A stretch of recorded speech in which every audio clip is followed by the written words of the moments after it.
Muy buenos días. En esta clase vamos a seguir trabajando con algunos ejercicios de Solver. En la clase de ayer estamos abordando el ejercicio número 2 de la guía y alcanzamos a escribir prácticamente todo. De hecho, lo único que nos faltó por terminar era la resolución del problema. Así que en este rato lo vamos a terminar para ver cuánto es lo que nos tienen que dar las variables A y B. Recordemos que este ejercicio se trata de que había que cultivar una cierta cantidad de hectáreas de olivos y teníamos que determinar a través de la función objetivo cuál era el valor óptimo de producción de aceite que se podía generar a partir del cultivo, a partir de estas plantaciones. Entonces, para las variables A y B, nosotros le habíamos definido un nombre, le pusimos variables de decisión del ejercicio 2.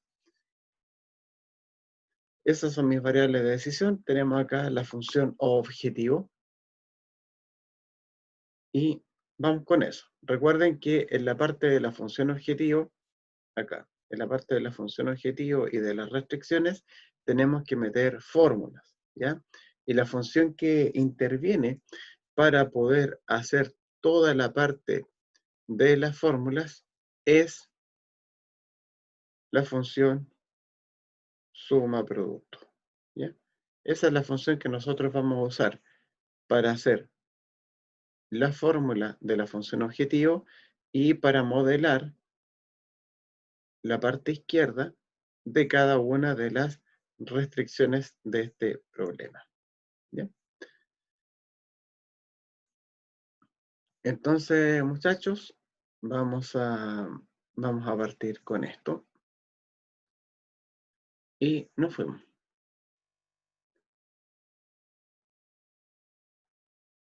Para la función z colocamos suma producto, colocamos las variables de decisión del ejercicio 2, siempre en la suma producto intervienen las variables de decisión y seleccionamos el rango que contiene los coeficientes de estas variables, ¿ya? Aquí voy a borrar los dibujos para que no nos entorpezcan. Para la restricción 1 colocamos suma producto, nuestras variables de decisión del ejercicio 2, y luego, ya sea con el teclado o con el ratón, seleccionamos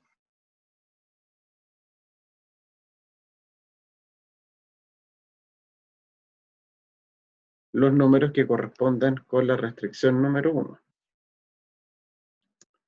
Después, hacemos una suma producto de las variables de decisión. ¿Ven?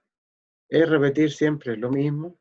Lo único que vamos haciendo paso a paso es seleccionar la columna con números cuando corresponda. Ahí estamos. Después me doy cuenta que todas las variables de decisión tienen un menor igual, menor igual, menor igual, lo que significa que el ejercicio es bastante cómodo. Ponemos aquí los números en los que termina todo esto. Y lo que tenemos que hacer es revisar rápidamente si es que los números quedaron bien colocados, ¿ya? 500 y 300, teníamos 1 menor o igual que 8, 1 menor o igual que 10, 4, 3 menor o igual que 44, 500, 225 menor o igual que 4500, y aquí están. Vamos a revisar que estén bien seleccionados los rangos que correspondan con cada una de las restricciones, y después nos vamos a Solver. Establecer objetivo, marcamos la celda que contiene la fórmula de z, las celdas de variable corresponde a este rango, que es el que tiene los valores de las variables de decisión. Nos vamos acá, sujeto a las restricciones, colocamos agregar. Ustedes ven que todas las restricciones son de tipo menor igual, ¿cierto? Como todas las restricciones son del tipo menor igual, entonces Ustedes pueden seleccionar de una sola vez el lado izquierdo de cada una de ellas, ponen el menor igual, y después las restricciones seleccionan cada una de las celdas que componen el lado derecho. Como no nos dicen que las variables sean enteras, ya no es necesario incorporarlo, le damos a aceptar. Y aquí ustedes tienen entonces listo el solver para que nosotros podamos encontrar los valores óptimos que nos piden.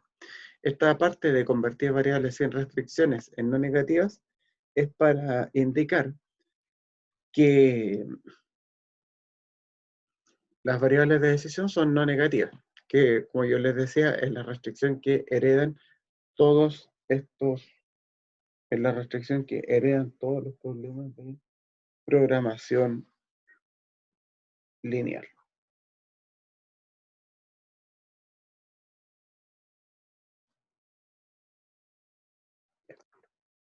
Y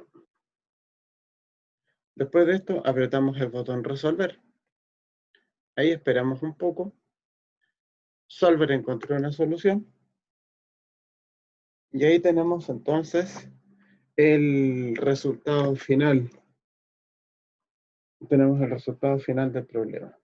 Hasta ahí, chicos. ¿Alguien tiene alguna consulta? ¿Hay algo que a alguien no le haya resultado?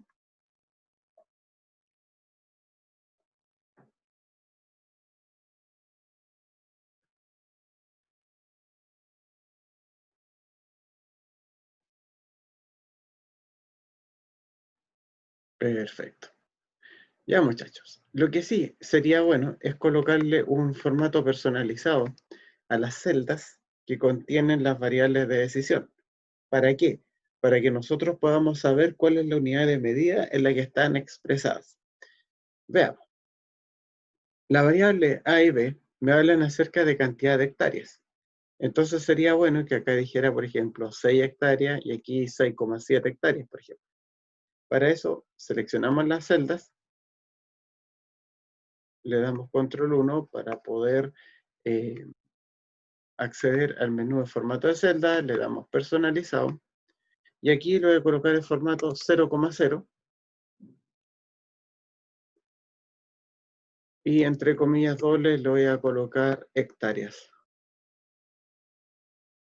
¿Ya? Le coloco ese formato personalizado para que esto se vea, para que en el fondo esta cosa se vea mejor presentada. ¿Ya? Formato personalizado podría ser una cosa como esta. Entonces, eso quiere decir que tú tienes que plantar 6 hectáreas de tipo A y 6,7 hectáreas de tipo B. Con esos números, ustedes ven que las restricciones se están cumpliendo bastante bien y Z vale 5.000. ¿Pero qué es lo que es 5.000? 5.000, ¿qué cosa? Tengo que revisar acá de qué estamos hablando. Aquí el ejercicio nos decía que queríamos maximizar la producción de aceite. Entonces, si yo quiero maximizar la producción de aceite, bueno, entonces no se diga más con eso, chicos, y a Z en vez de ponerle 5.000, le ponemos personalizado. Le pongo, por ejemplo, gato 0, más que nada para que se vea mejor, y entre comillas le ponemos litros. ¿Ven? Entonces con eso me queda claro que la producción máxima de aceite va a ser de 5.000 litros.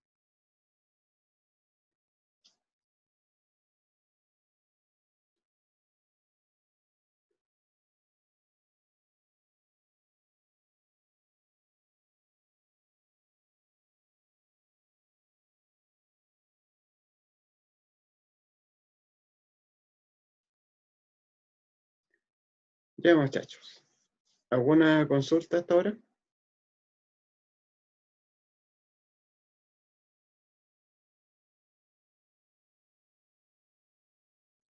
Importante colocarle un formato de celda para que podamos saber en qué unidad se están expresando las variables de decisión y la función objetivo. Ya, chicos, vayamos entonces a la hoja del ejercicio número 3. Ya. El ejercicio 3 es el que ustedes ven acá, pero como hay que hacer el modelamiento algebraico y es necesario ir haciendo anotaciones, me tomé la libertad de traspasarlo a un PowerPoint, que ustedes ven acá. Entonces, en ese PowerPoint yo voy a ir anotando el enunciado. El enunciado ustedes ven que ya está, el enunciado ya lo copié y lo pegué. Lo único que hay que hacer ahora es identificar cuáles son las componentes principales que tiene este problema y luego, bueno, ir viendo ahí qué es lo que hacemos. Dice, una escuela prepara una excursión, un paseo, para 320 alumnos. La empresa de transporte tiene 10 autobuses de 20 asientos y 8 de 42, pero solo dispone de 9 conductores. El alquiler de un autobús grande cuesta 900.000 pesos y el de uno pequeño 400.000. Calcule cuántos autobuses de cada tipo hay que utilizar para que la excursión resulte lo más barata posible para la escuela. Ya. ¿Cómo estamos ahí con el enunciado del problema? ¿Se entiende bien?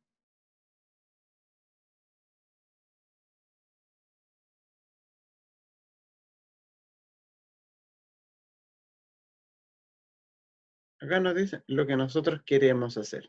Ahora, de todo este enunciado, nosotros tenemos que extraer, tenemos que hacer una abstracción de las variables de decisión, de la función objetivo y de las restricciones que impone este problema. Así que vamos viendo acá qué es lo que nosotros podemos hacer con esta cosa. Primero, yo les recomiendo que ustedes partan con las variables de decisión, que nosotros las identifiquemos y que después podamos trabajar con ellas. Entonces, vamos a poner acá,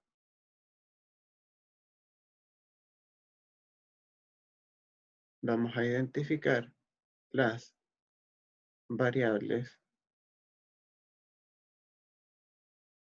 de decisión que tiene este problema. Para eso, para identificar las variables de decisión, es bueno que nosotros leamos el enunciado del ejercicio para que vayamos viendo dónde se encuentra. Casi siempre la palabra clave es esta, calcule. La palabra calcule, determine, identifique, son palabras que dan a entender de que a continuación de ella se va a presentar la variable de decisión. Fíjense que acá dice, calcule cuántos autobuses de cada tipo hay que utilizar. Ah, ya. Entonces, cuando me dicen calcule cuántos autobuses de cada tipo, yo tengo que identificar cuáles son los tipos de autobuses de los que dispone la empresa de transporte. De acuerdo a lo que ustedes van viendo en el enunciado del ejercicio, ¿cuáles serían esos vehículos, chicos?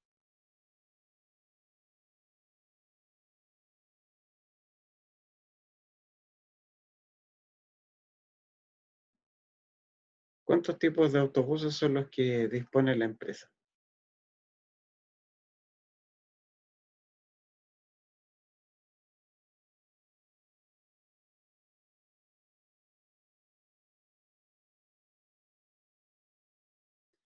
Tenemos dos autobuses. ¿Cómo sabemos, Claudia, cuáles son los autobuses? De dónde uno concluye que hay dos?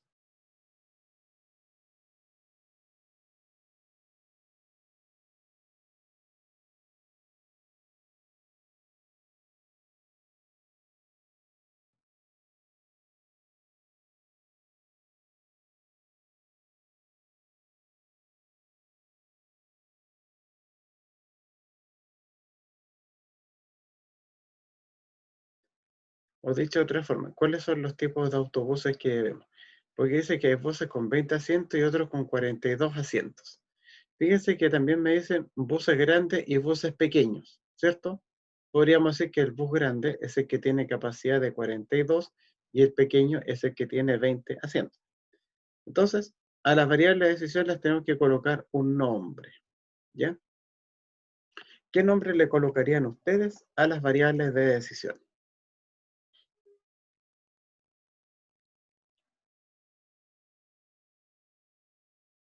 Ojo que la elección de los nombres es algo absolutamente arbitrario. G y P. Perfecto. Entonces, tenemos G y tenemos P. Tenemos que definir ahora qué significa G y qué significa P, para que nosotros lo entendamos. Esto, por supuesto, que es un borrador. Después nosotros lo vamos a redactar de mejor manera en el Excel. Pero esto es más que nada para tener una idea, ¿ya? De lo que nos están diciendo. G, me imagino que será la cantidad de buses grandes, ¿cierto? Que vamos a arrendar. Y P sería la cantidad de buses pequeños. Los buses grandes son los que tienen 42 asientos y los buses pequeños son los que tienen 20 asientos.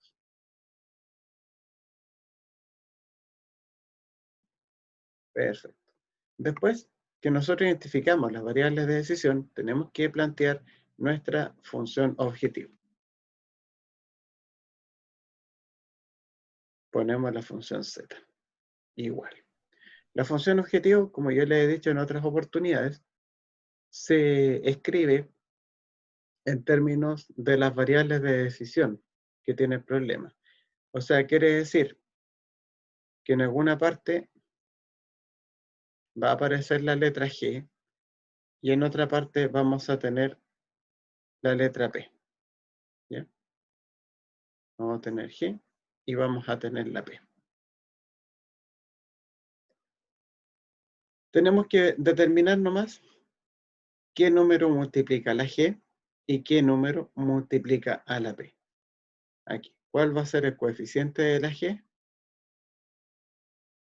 ¿Y cuál va a ser el coeficiente que va a multiplicar a la letra P? ¿Cómo lo vamos a sacar? Eso lo vamos a obtener directamente del enunciado del problema. Pero antes de avanzar con eso, quisiera que ustedes sepan una cosa, que aquí yo voy utilizando colores para referirme a cada parte del ejercicio. Ustedes ven que la parte de las variables de decisión, nosotros la sacamos con amarillo. Aquí nos hablan de los autobuses grandes y de los autobuses pequeños. Entonces, toda la parte de variables de decisión, aquí yo la dejo marcada en amarillo. ¿Ven? Como una forma de decir que lo amarillo corresponde con este ítem, ¿ya?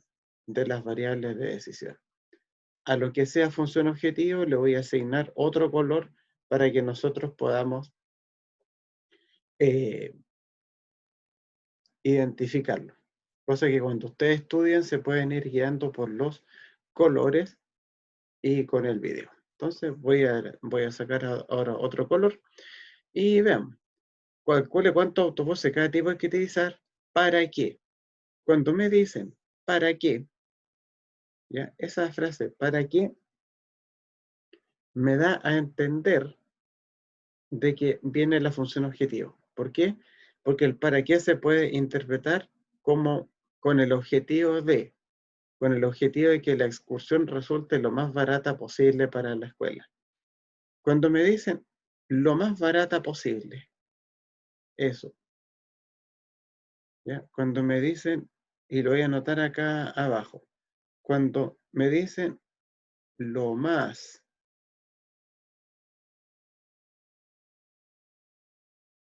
barata posible, podríamos decir que eso es minimizar costos, ¿no?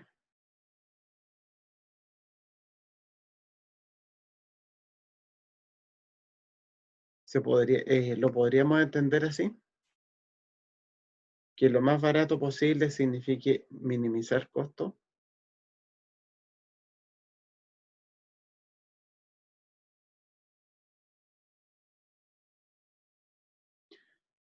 Entonces, como nosotros con la función objetivo siempre nos preocupamos de maximizar o de minimizar, esta palabra que dice minimizar los costos, es lo que tiene que ver con que sea lo más barata posible, ya que la excursión resulte lo más barata posible para la escuela, lo más barata posible. Por lo tanto, por lo tanto, yo tengo que identificar acá de qué es lo que me está hablando la función objetivo. La función objetivo tiene que ver entonces con el costo del arriendo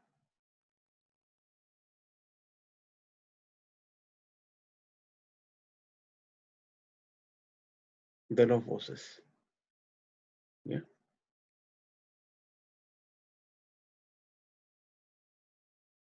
Con eso, de eso es lo que me está hablando a mí la función objetivo, del costo de arriendo de los buses. Entonces yo tengo que leer en el enunciado del problema para saber en qué parte se encuentra la información relacionada con el arriendo de las máquinas.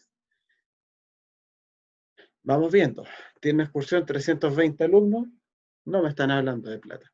La empresa de transporte tiene 10 autobuses de 20 y 8 de 42, tampoco me están hablando de plata.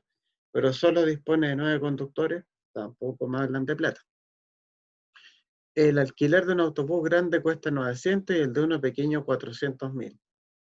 ¿Se dan cuenta que en esta parte el alquiler de un autobús grande cuesta 900.000 y el de uno pequeño vale 400.000? ¿Ven? Cuando hablamos de alquiler, obviamente la palabra alquiler tiene que ver, por supuesto, con arriendo, evidentemente, ¿no? Entonces, ¿cuál va a ser el coeficiente que te acompañe a cada una de las letras? A la letra G y a la letra P. Bueno, ¿cuánto cuesta arrendar un bus grande? Aquí, si me pueden ir ayudando, sería muy bueno para que esto resulte lo más interactivo posible. Tenemos acá 900.000. Muy bien.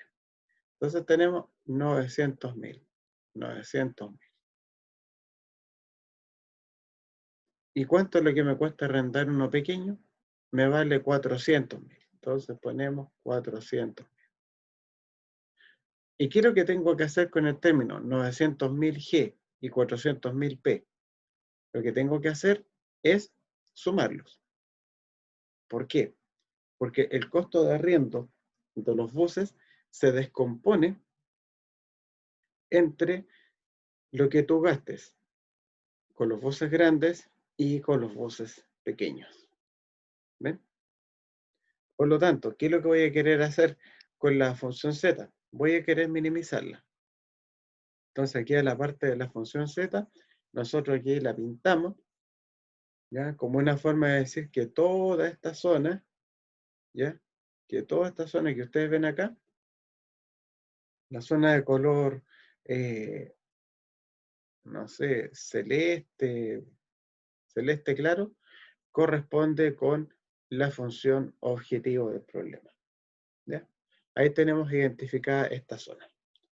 ¿Hay alguien que tenga alguna consulta con respecto a la formulación de esta expresión?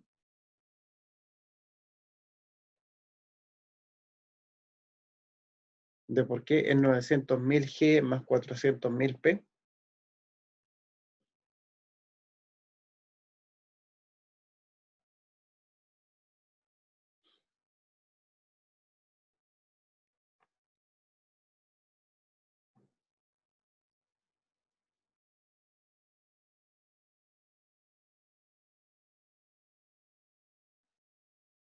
Uno grande me cuesta 900.000 pesos, pero si yo compro una cantidad que es igual a G, bueno, 900.000 por G es la cantidad total que yo tengo que gastar en arrendar buses grandes. Después tenemos 400.000 P, que es la cantidad que yo gasto por los buses pequeños. Y obviamente la suma de ellos es lo que me va a dar el costo total. ¿Qué queremos hacer ahora? Queremos minimizar el valor de Z, porque Z tiene que ver con la parte de los costos del arriendo de los buses. ¿Ya? Vamos a pasar ahora a otra diapositiva. Esta diapositiva yo la voy a duplicar para que podamos seguir rayando en ella. Entonces, vamos a seleccionar rápidamente toda esta zona. Vamos a tratar de borrar lo más posible. Ahí me quedó un paréntesis. Y aquí me quedó esto. ¿Ven? Entonces, sí, ¿qué es lo que van a poder hacer ustedes? Ustedes van a poder seleccionar acá la diapo. Tenemos la parte de la función Z. Y aquí ya nos empezamos a tirar con lo que son las restricciones propias del problema. Entonces, vamos a buscar aquí un lápiz y ponemos la parte de las restricciones.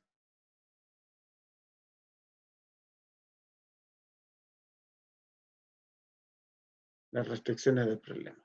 Vamos a poner aquí restricción número 1. Quiero que ustedes vean de que lo que no se encuentre subrayado ya va a ser parte de las restricciones del ejercicio. Y todos los números que aparezcan involucrados tienen que tener algún protagonismo, ya sea como restricción o como formulación de la función objetivo. Es simplemente una de dos, ¿ya? O aparecen como restricción o aparecen como parte de la función objetivo. Como la función objetivo ya la tengo lista, eso quiere decir que por descarte, el resto de lo que me va quedando acá va a tener que ser por fuerza restricción. Entonces vamos a empezar a leer algunas de las partes del ejercicio y vamos a tener que inferir ya cuáles son las restricciones que aparecen involucradas. ¿Ya? Acá dice, una escuela prepara una excursión para 320 alumnos. ¿Ustedes creen que hay alguna restricción involucrada en eso?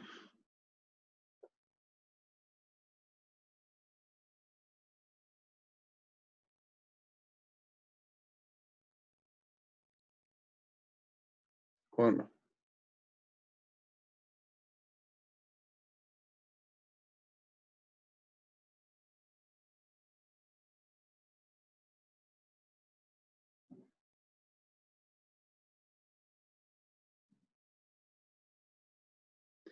Me dicen que hay que hacer una excursión para 320 alumnos. ¿Cuál sería la restricción que está involucrada ahí?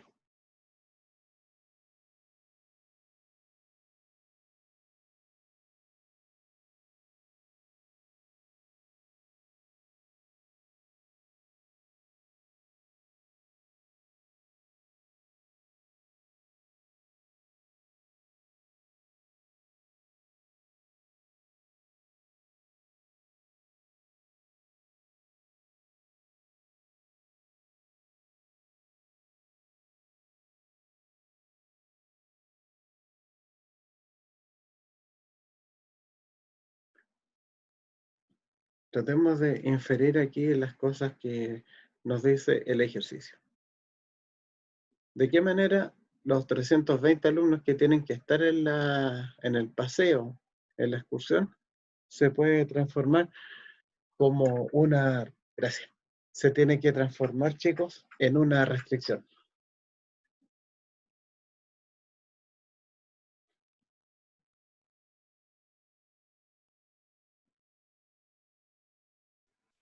Profe, la restricción serían 320 es igual a 20G por 42P, ¿o no? Ya. Aquí vamos a ir viendo algunas de estas cosas, Cristóbal. Resulta que cuando nos dicen 320 alumnos, imagínense que hay hartos cursos involucrados en esto, ¿cierto? debe estar prácticamente toda la enseñanza media metida en el paseo. La empresa de transporte tiene 10 autobuses de 20, 8 de 42 y solamente dispone de 9 conductores. Aquí veamos cómo nosotros lo podríamos entender el ejercicio. Creo que la cosa va por la parte que tú me decías, Cristóbal, pero hay que refinar aquí algunos asuntos. Acá me dicen que yo tengo que satisfacer la demanda de 320 alumnos. Se supone que todos los cabros los va a llevar de paseo. Y para eso, hagan en cuenta que ustedes fueran los directores del colegio, de la escuela. Entonces, tú tienes que arrendar los buses para llevarlos. Podríamos decir que un estudiante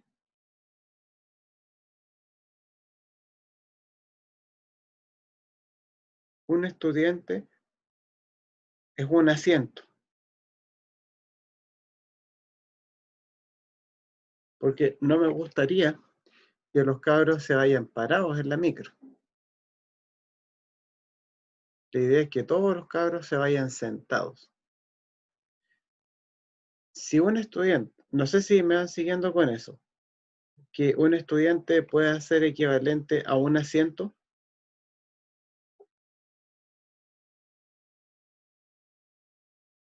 todos tienen que ir sentados. Y obviamente, los asientos, ¿quién me los va a proporcionar? Me los va a proporcionar la empresa de transporte.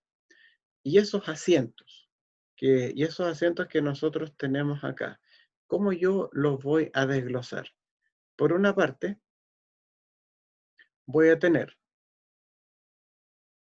los asientos que me lo dan los buses grandes y voy a tener los asientos que me proporcionan los buses pequeños, ¿cierto?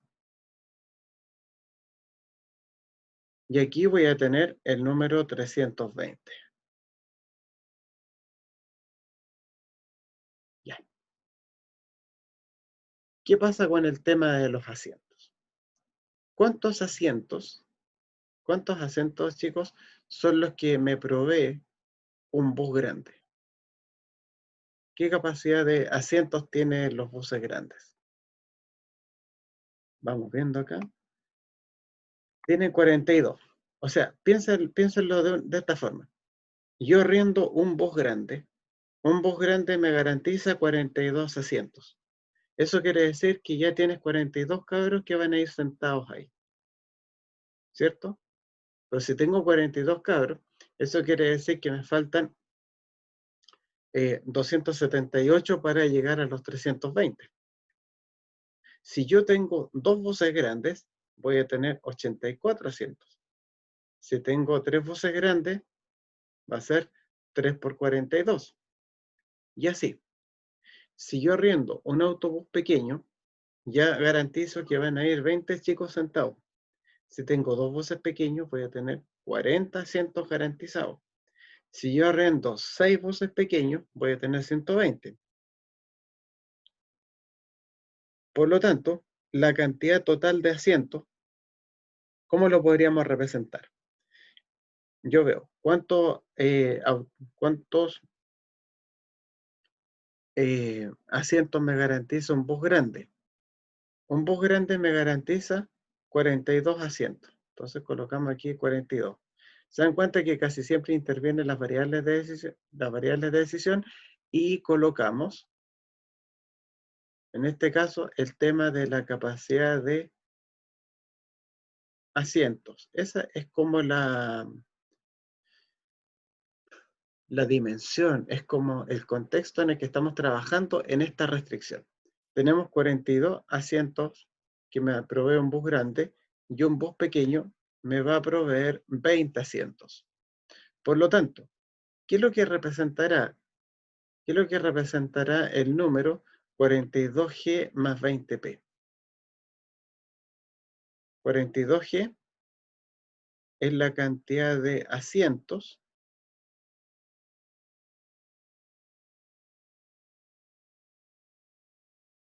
que me entregan todos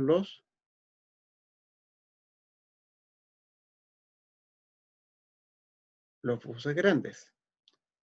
20p es la cantidad de asientos que me entregan los buses pequeños. ¿Y qué será la suma? Bueno, la suma corresponde al gran total de asientos que podemos reunir entre el arriendo de los buses grandes y de los buses pequeños. Y ahora viene la gran cosa. ¿Qué es lo que yo voy a tener que colocar acá? ¿Se han fijado que siempre viene? Colocamos un menor igual, habrá un mayor igual, o colocaremos el signo de igualdad. Tenemos tres opciones y tenemos que ver cuál de las tres opciones es la que podría representar mejor a esta restricción.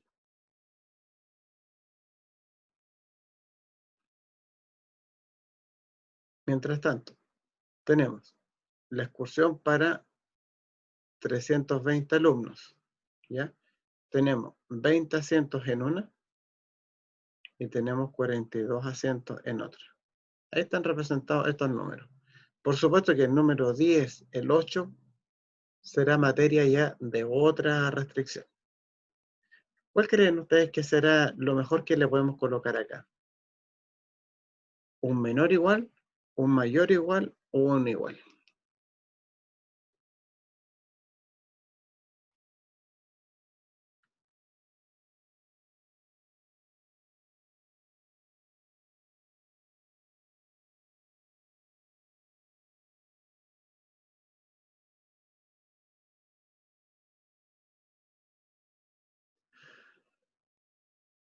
Que siempre uno piensa que tengan que ser iguales.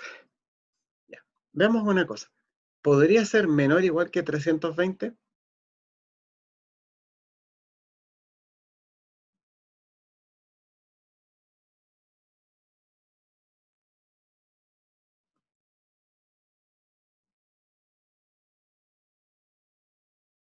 Podría ser menor igual que... Pensemos en una cosa. 42G más 20P es la cantidad total de asientos que me está entregando la empresa de transporte. No puede ser menor igual que 320, porque si fuera menor igual que 320, eso quiere decir que van a haber algunos alumnos que van a quedar parados. Y la idea es que todos vayan sentados. Entonces, eso quiere decir que el menor igual yo lo descarto y solamente me va quedando la opción del mayor igual y del igual. ¿Qué pasa si yo le coloco un igual? Si yo le coloco igual a 320, significa que 42G más 20P tiene que darme 320. Aquí hay que analizar una cosa y les voy a explicar por qué en realidad es un mayor igual y no es un igual. Es lo siguiente. Supongan ustedes que tienen que arrendar, para hacerlo más fácil el problema, tuvieran que viajar 32 alumnos, ¿ya? Y tenemos esta misma empresa de autobuses que tiene autobuses grandes y tiene autobuses pequeños. Los pequeños de 20 asientos y los grandes de 42. Y tenemos un total de 32 alumnos que quieren viajar, ¿ya? ¿Ustedes qué es lo que arrendarían en ese caso? ¿Un bus grande o un bus pequeño?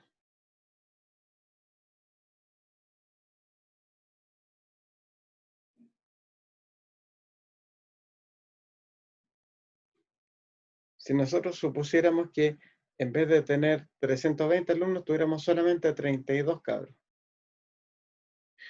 Tenemos un bus grande. ¿Qué es lo que pasa con el bus grande? El bus grande tiene 42 asientos. Es posible que la cantidad total de buses grandes, gracias, es posible que la cantidad de buses grandes y la cantidad de asientos que te proporciona el bus grande sea exactamente igual a 32. No creo, ¿cierto? Porque tiene una capacidad para 42. Entonces, ¿qué es lo que va a pasar? Te van a sobrar asientos. Pero tú al bus no le puedes quitar asientos. No puedes hacer una intervención física en el bus para quitarle, para disminuirle la cantidad de asientos. Eso no se puede hacer. Lo único que ustedes pueden hacer en este caso es decir, bueno, yo arriendo un bus grande que tiene 42 asientos, ya. Pero resulta que igual me van a sobrar asientos. Pero aunque me sobren asientos, igual voy a tener que pagar las 900 lucas. También estaría la opción de arrendar dos buses chicos. ¿Ya? Con dos buses chicos, yo me hago 40 asientos, pero igual me van a sobrar 8. Entonces, independiente de la cantidad de buses que tú arriendes, puede ser que te sobren asientos. ¿Ya? Porque eso no lo podemos determinar a priori. Yo no sé si es que se va a cumplir o no la igualdad, porque va a depender de los valores óptimos que tomen las variables G y P. Lo bueno es que el solver, si es posible encontrar la igualdad, genial, ¿ya? Para que nos quede justo los 320. Pero si no se pudiera completar la igualdad, si tú te pasaras un poco en la cantidad total de asientos, no hay problema. No sé si me explico con eso, chicos.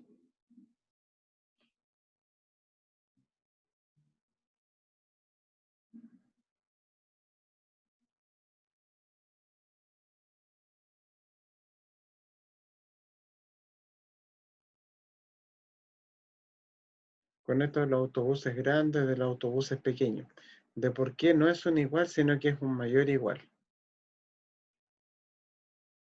Mayor igual porque yo no me puedo sobrepasar, porque no está mal que yo me sobrepase un poco con la cantidad de asientos, ¿ya? Con la cantidad de asientos disponibles que yo tenga, porque el bus no lo va a poder intervenir, ¿ya?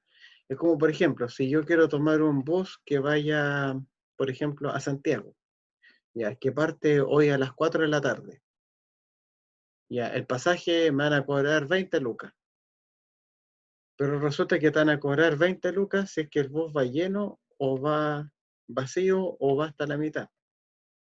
El bus va a partir igual. En este caso, que te sobren un poco de asientos, bueno, es mala suerte nomás porque justo 42G más 20P puede ser que no te puedan dar los 320, pero eso lo va a determinar el solver, ¿ya? Sigamos. Entonces, en color naranjo, marcamos, en color naranjo, voy a destacar acá, que tiene que ver con esta restricción, con la restricción aquí de los buses grandes y de los buses pequeños. Ustedes ven que esta cosa está como bien artesanal, así, tiene harto rayado, colores, pero quiero que ustedes lo vean como un bosquejo, así como un borrador, ¿ya? Y después esto lo vamos a llevar al Excel y lo vamos a formalizar mejor. Va a ir aquí a la diapositiva número 3 y vamos a empezar a rayar, vamos a empezar a borrar estas cosas que habíamos anotado para pasar a lo que sería la restricción número 2.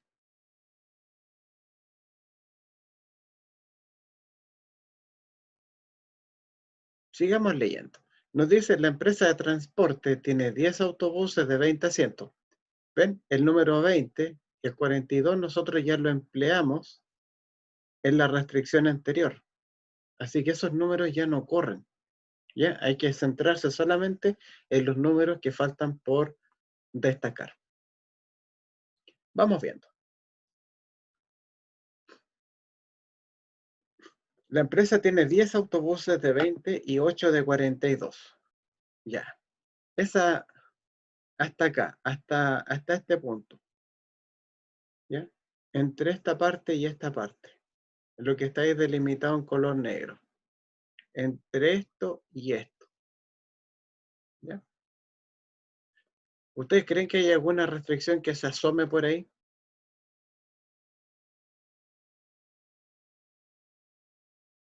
O mejor dicho, ¿cuál sería la o las restricciones que podrían aparecer en esto?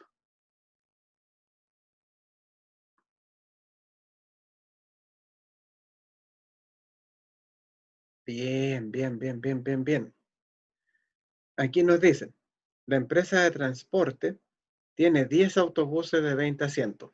Ahí hemos dicho que los autobuses que tienen 20 asientos eran los pequeños, estaban representados con la letra P y con la letra G los que tienen 8. Súper bien, Claudia. Entonces, la empresa te dice, usted señor director, usted señora directora, yo le puedo ofrecer 10 autobuses pequeños. Entonces, obviamente yo no le puedo decir, oiga, ¿sabe qué? Usted me ofrece 10, yo quiero 15. ¿Qué me va a decir el representante de la empresa de transporte? Me va a decir, pucha, no tengo 15, tengo 10 solamente. Entonces, eso me impone la condición de que P tiene que ser menor o igual que 10, ¿no?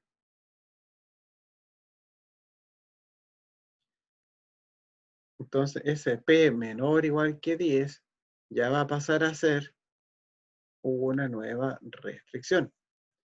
¿Ya? Eso, la empresa de transporte tiene 10 autobuses.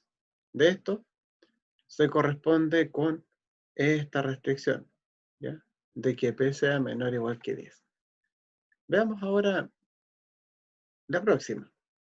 Me dice tenemos 8 de 42. Me dice tengo 8 autobuses grandes.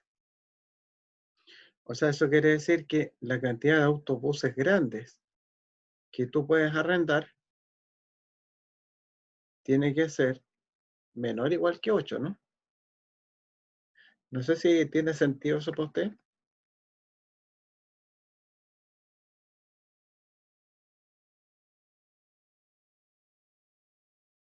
Porque resulta que 8 es la cantidad máxima de recursos que yo tengo disponible, si lo quieren ver en esos términos. Entonces, no me pida más de lo que puedo dar, como dice la canción. Entonces,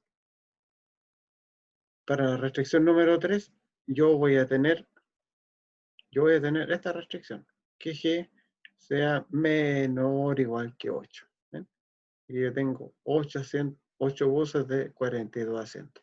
Aquí las marqué con el mismo color porque encuentro que son restricciones muy parecidas unas con otras. ¿Ya? Por eso es que esa restricción yo se la borré. ¿Ya?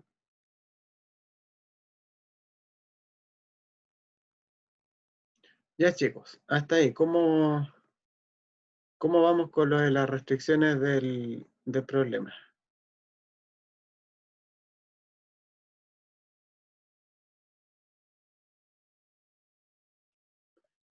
Eso de P menor o igual que 10 significa que me permite a mí inferir que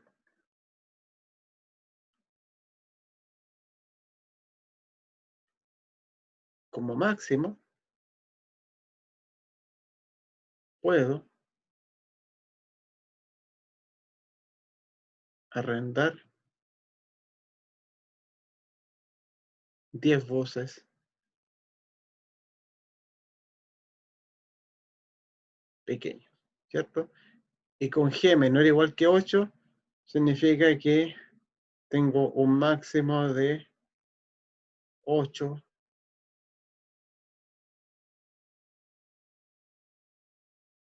buses grandes para poder trabajar.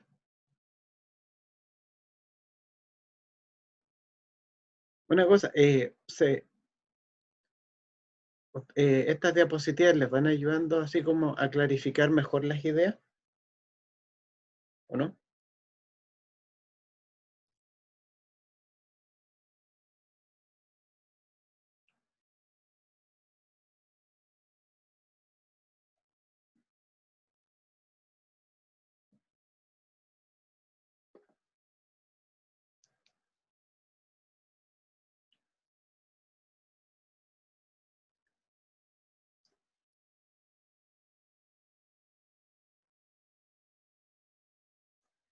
Ok, sigamos.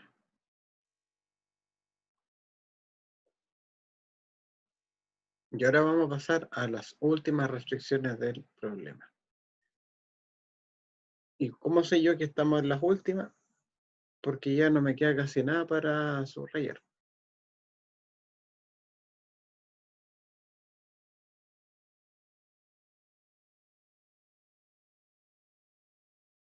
Aquí tenemos las restricciones. Bien, estamos en la restricción 2, 3. Ahora vamos a la restricción número 4. ¿Qué me dice esto? Solo dispone de 9 conductores. ¿Ya?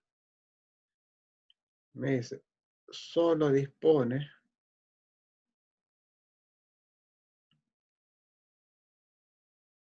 de 9 conductores.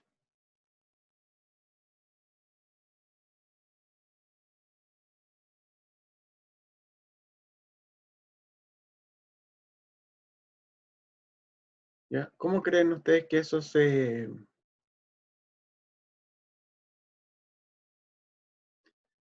puede materializar en una restricción? A ver, cómo lo razonarían ustedes?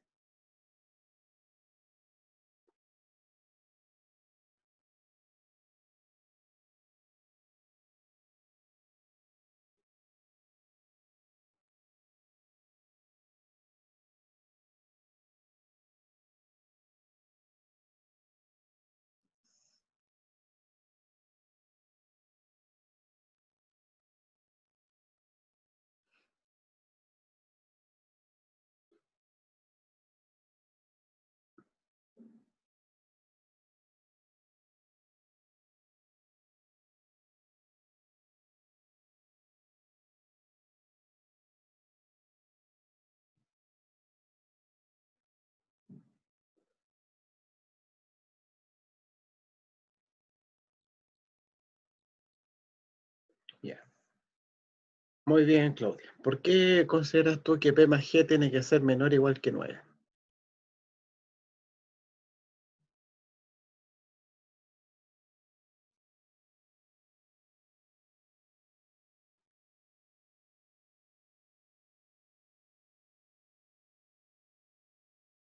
Pensemos acá que un conductor, tenemos como máximo 9 conductores. Y además que un conductor maneja exactamente un autobús. Los conductores tienen licencia para manejar ya sea un bus grande o un bus pequeño. Y ningún bus se puede manejar solo. Necesitan de un conductor. Eso quiere decir entonces que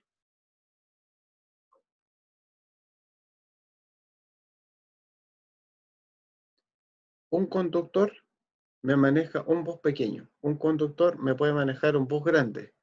Pero la cantidad total de conductores tiene que ser menor o igual que 9. ¿Cierto? Eso es porque un conductor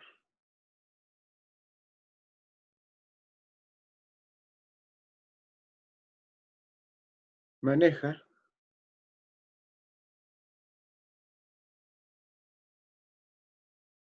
un autobús. Los buses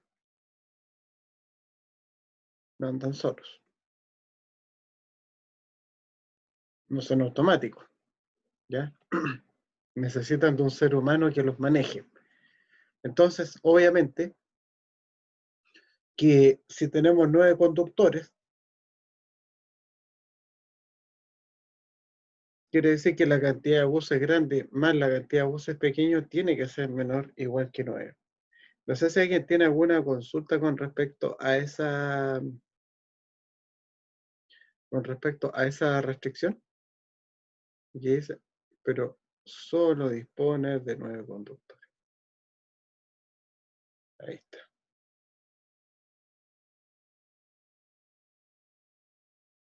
Esa sería entonces la restricción número 4, que dispone solamente de 9 conductores. ¿Alguien tiene alguna duda con respecto a eso?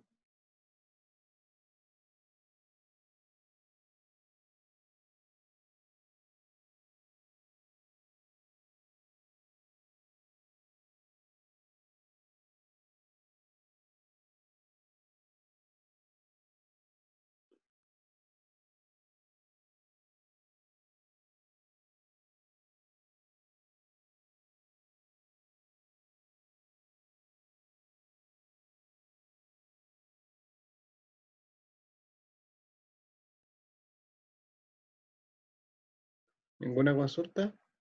A las 1, a las 2 y a las 3. Ya. Y finalmente hay que ver acá una cosa que no está escrita de manera explícita, sino que uno tiene que inferirla. Y es hacerse una pregunta muy, muy sencilla, que es la siguiente.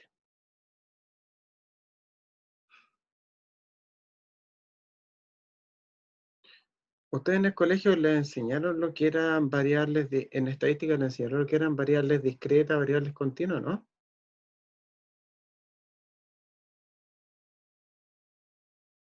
¿O acá en la U les enseñaron eso?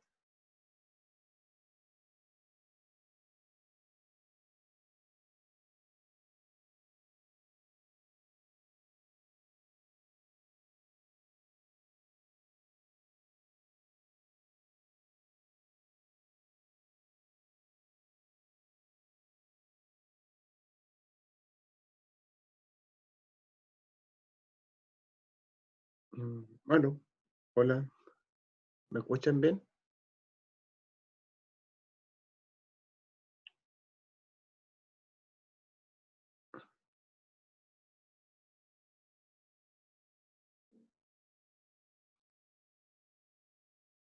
Mira, es hacerse la última pregunta con respecto a las restricciones,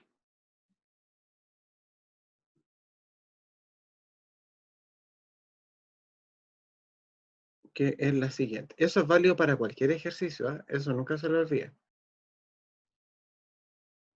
Las variables de decisión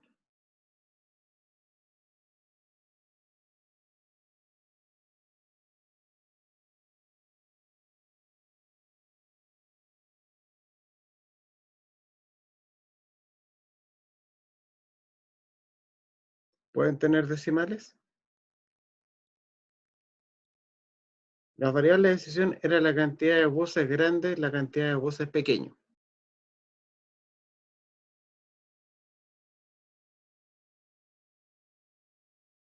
Para este ejercicio, las variables de decisión, ¿pueden tener decimales o no?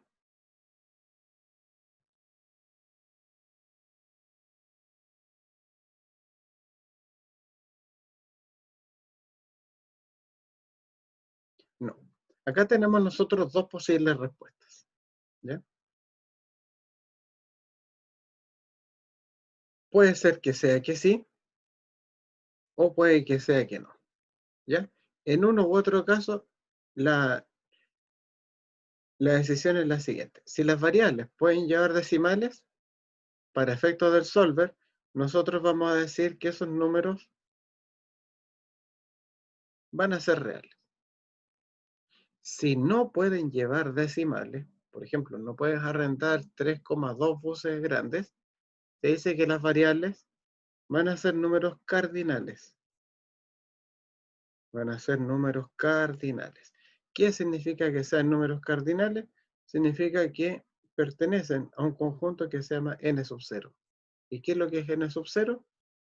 Números enteros que son mayores o iguales que 0. ¿Ya? Entonces, si ustedes dicen que la cantidad de voces no pueden llevar decimales, significa, ¿ya? Significa, en buenas cuentas, que tus variables de decisión, tienen que ser números cardinales. Y eso hace que el problema para el solver sea más difícil de resolver, ¿ya? Porque tienes que controlar que los números no lleven decimales. Y eso tal vez no siempre se puede modelar. Y la respuesta de esta pregunta puede conllevar a una restricción. Si tu respuesta es no, o sea que no pueden llevar decimales, eso significa de que estamos considerando una nueva restricción. Como ya llevamos 4, eso quiere decir que tenemos una quinta restricción que nos dice que la cantidad de decimales del número sea que la cantidad de autobuses que yo vaya a arrendar no me puede dar un número con decimales. Tiene que ser un número entero. Y ustedes ven que el problema ahora ha quedado completamente rayado. Hemos identificado todas las variables de decisión. Lo pintamos harto. Y ahora ha llegado el momento en que ustedes vayan al Excel y empiecen a plasmar todo lo que nosotros conversamos en esta parte. Entonces, como tarea, hagan todo el modelamiento del ejercicio, resuélvanlo y me lo envían al correo dentro del día, por favor. Pero además, tienen que justificar bien todas las variables de decisión, tienen que tener mucho cuidado con la ortografía, la puntuación y la redacción, porque eso lleva harto puntaje en el examen. Resolver el ejercicio, plantear de cero todos los rangos y ver ahí cuánto es lo que este colegio, esta escuela tenía que arrendar. ¿Ya? ¿Alguna consulta, chicos? Antes de avanzar a la última parte de la clase.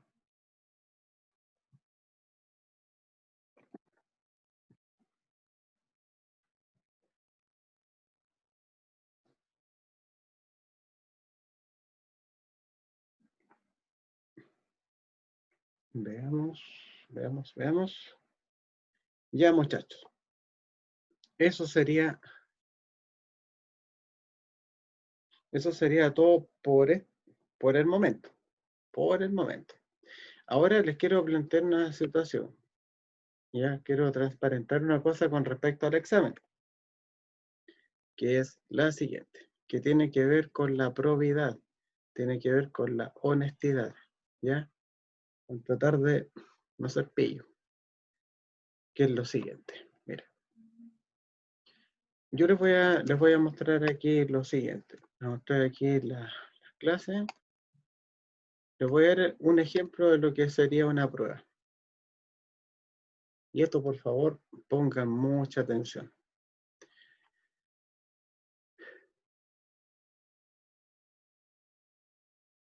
Esto es lo que podría ocurrir en el examen.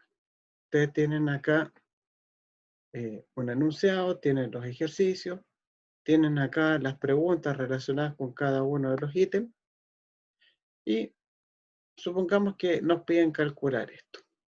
Antes de partir, ustedes saben que el rango lo pueden convertir en una tabla, al rango le dan un nombre,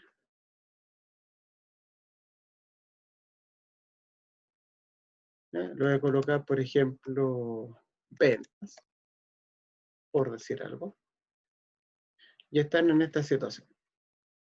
Tenemos que encontrar el número de trimestre. Dice, a partir de la fecha, determina el número de trimestre en que se haya celebrado la compra. ¿Se acuerdan ustedes de este ejercicio del certamen 2?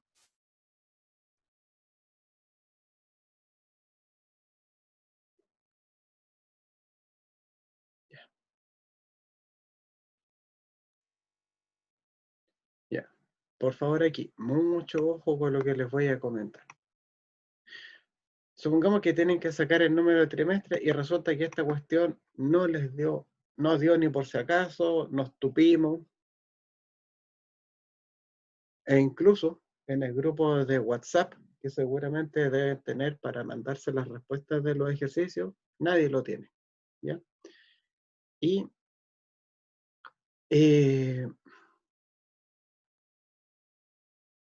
a más de uno se le ocurre la brillante idea de hacer esto. De ir acá al navegador y dice, por ejemplo, sacar el número de trimestre en Excel. Número de trimestre para buscarlo en Excel. Así como para buscar una fórmula que me pueda ayudar.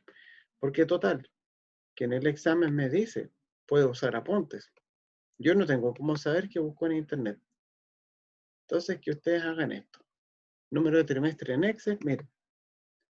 Igual salen como hartas ayudas, incluso tenemos hasta videos en YouTube, qué sé yo. Se meten acá, en este blog, Excel Total. Miren, es muy común que las empresas organicen información financiera por trimestre. Miren, la fórmula mágica para sacar el trimestre es la siguiente. Miren qué buena. Esta fórmula obtiene el mes de la fecha que está en la celda A1 con la función mes, lo divide entre 3. El resultado de la división es finalmente redondeado hacia arriba con la función redondear punto más. Perfecto. Ustedes podrían hacer esto, ¿no? Copiar esa fórmula ahí y luego dirigirse al Excel. Vienen para acá y la pegan.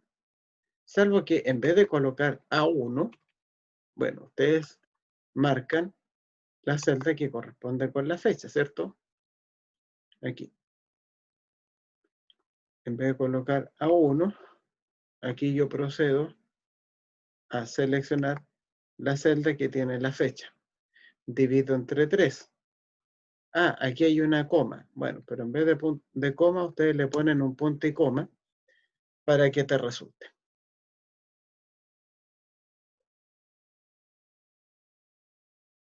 ¿Cómo la van viendo, chicos?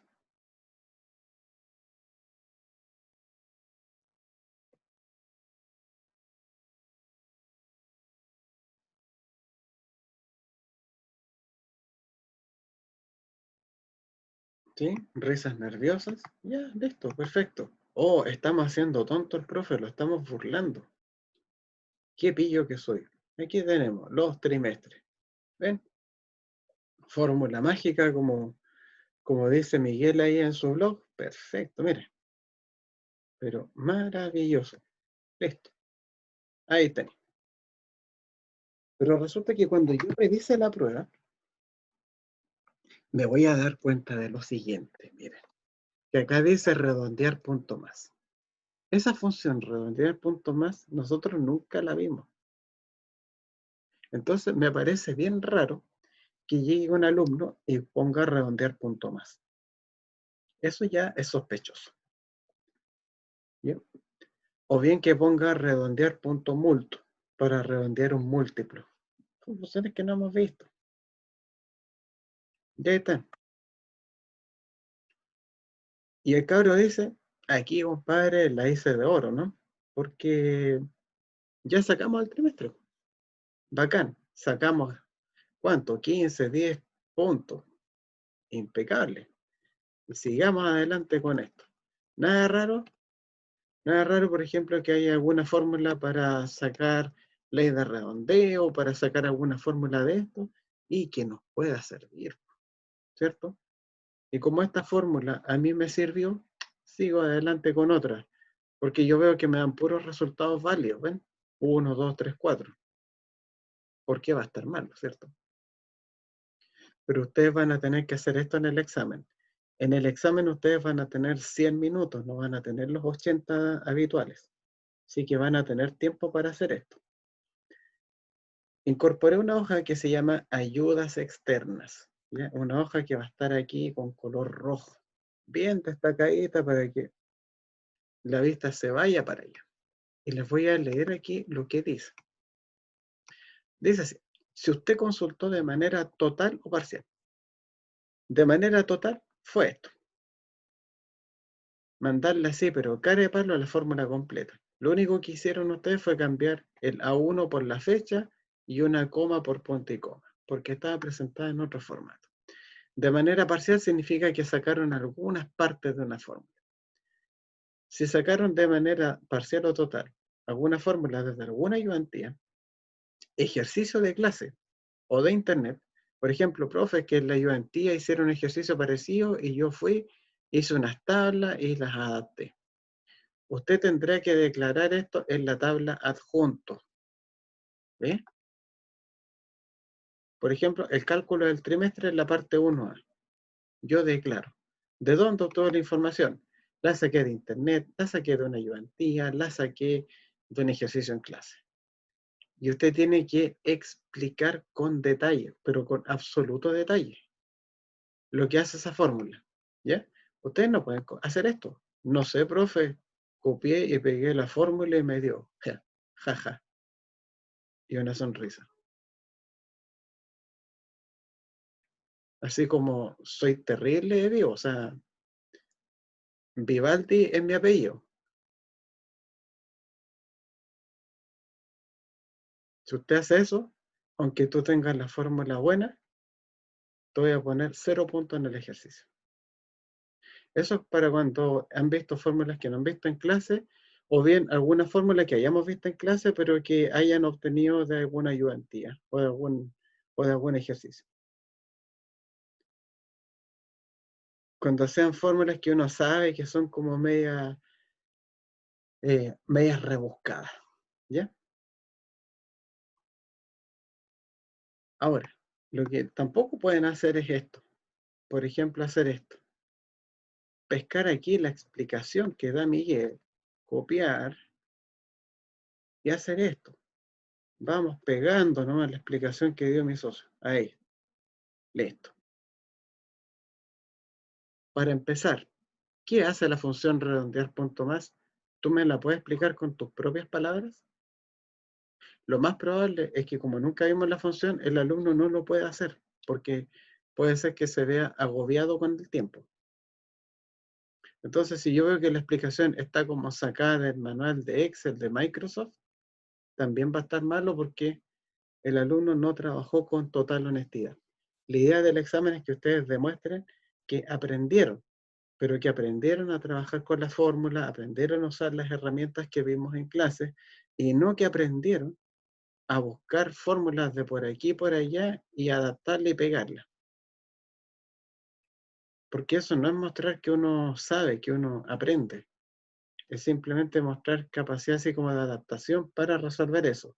Quizás para el mundo del trabajo esté muy bien, ¿ya? Pero para efecto educativo no me queda claro de que haya aprendido, ¿ya? Me queda claro de que tiene la viveza suficiente para hacer esto.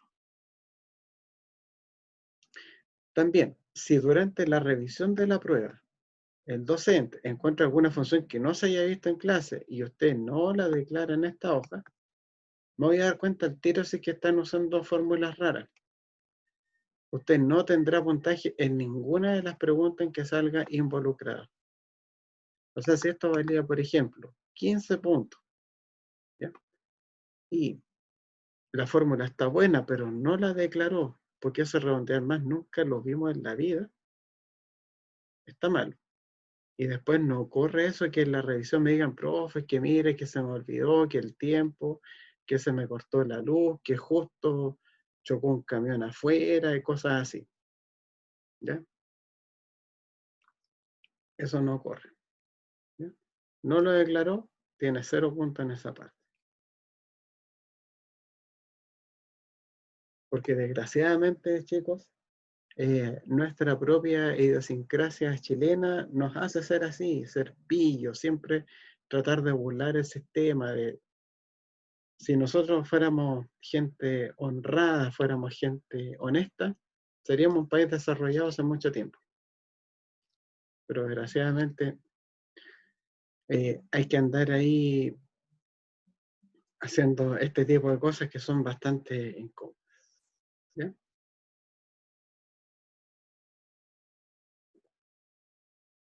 Eso sería. ¿Les quedó alguna consulta con respecto a esto?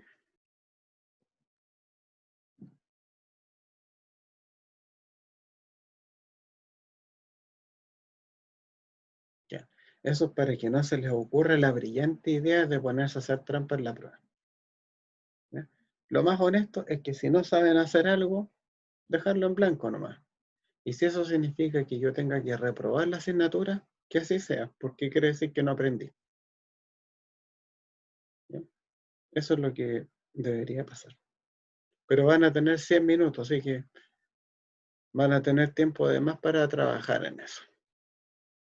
Así que eso sería, muchachos. Esta es la última clase ya que vamos a tener. Y ya nos vemos el día del examen, que va a ser el 11 de julio a las 10 de la mañana. Así que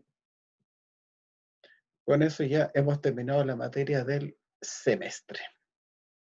Que les vaya muy bien, cuídense y será hasta el examen, chicos. Chau, chau.